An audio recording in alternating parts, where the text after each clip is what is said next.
togene ikke bliver leveret i en ordentlig stand her, når ultimatum udløber, skal DSB ikke tøve med at rive kontrakten i stykker, så vi kan få pengene hjem og købe nogle andre tog, der kommer til tiden.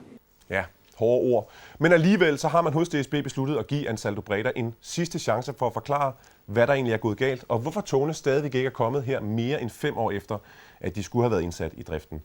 Tjenesten fulgte med, da DSB's repræsentant tog turen til Italien for at besøge Ansaldo Bredas direktør for at få en forklaring. Ja, så det jeg er interesseret i at vide, det er, hvad der egentlig lige skete med de tog her. You come to me on the day of my daughter's wedding, and you don't even ask for friendship. Nej, altså, det jeg er interesseret i at vide, det er, hvad sker der med de her tog her? Do you know what it means to sleep with the fish?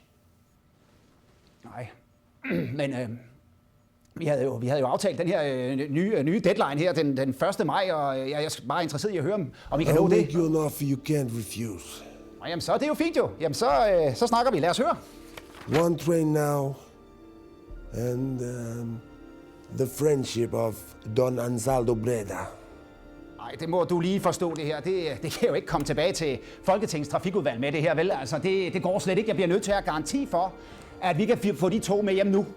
But the friendship of Don Ansaldo Breda is worth much more than the trains. Ved du hvad?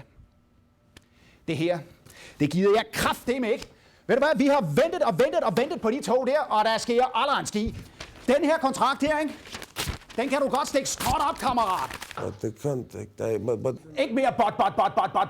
Der bliver sagt farveler. Du kan forvente en stævning herinde de næste par dage. For helvede, ej, det her, det går sgu da ikke. Se nu, for sat noget lys op for helvede. Der er jo bælleravne mørkt over det hele.